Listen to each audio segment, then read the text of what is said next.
In this psalm, the writer meticulously records the way in which the Lord set his people free from slavery. For the writer, it is important to remember the many ways in which God has shown his care and to respond personally in worship. Psalm 105, Reimagined. Express your gratitude to the Lord and make known his amazing exploits. Ensure that everyone knows about everything that he has achieved. Join together and chant out his name. Make sure the whole world knows what he has accomplished. Take delight in thinking of who the Lord is and adore being with him. Spend time with the Lord and get to know him better. May knowing him make you strong. Always be thinking of the marvels that he has done for you and the guidance he has offered to the extended family of Abraham, his chosen friends, and the sons and daughters of Jacob, whom he has adopted.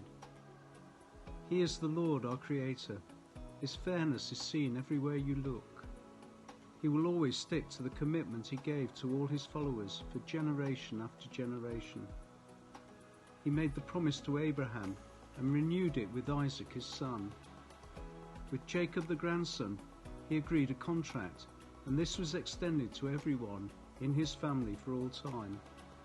The territory of Canaan will be the place which I give to you to live in. When he first made this promise, they were a small family living in a new and unfamiliar land. They were nomads, wandering between other people's territories and countries. Despite their vulnerability, he protected them and warned the leaders of other peoples, "Do not harm these people, as they are special to me, and they speak out what I want to be said." He commanded a food shortage in the land of Canaan, putting all life at risk. He chose Joseph to go ahead of them to Egypt, to give them a way out, but he was sold into slavery. They imprisoned him, binding him hand and foot with an iron ring around his neck. For Joseph, this seemed a long way from the vision he had been given of his life, but the Lord was proving him out. Pharaoh, the leader of the people, had Joseph set free and brought before him. He made Joseph head of his estates and manager of all his property and assets. Joseph organized the king's staff and advised his counselors.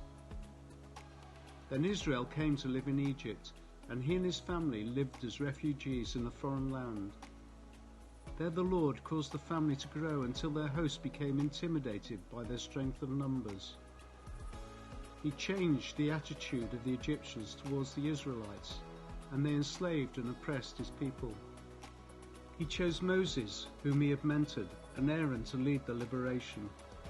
They demonstrated to the Egyptians his love for his people through the wonders they performed in that foreign land. He subjected the land of Egypt to total darkness when they ignored his instruction to liberate his people. He turned all the lakes and rivers into blood, polluting it for the fish. Then a plague of frogs overwhelmed the land, infesting even the king's private rooms. He spoke out his instructions, and there was an invasion of flies on the people, and gnats inundated the country. He changed rain showers into hailstorms, and lightning cracked across the sky. This ruined their grapevines and figs and destroyed all other trees. He uttered a command, and swarms of locusts appeared, so many that they could not be counted. They consumed all the plants in the land, ruining their harvests. Finally, he put to death the eldest male in each Egyptian family, the cream of the country. He liberated his people from Egypt, and they left with gold and silver given to them by the Egyptians. Not one person from all their families was left behind. The people of Egypt were pleased to see the back of them, as they were now in deep dread. He protected and guided them with a cloud during the day and a pillar of fire to lighten the night.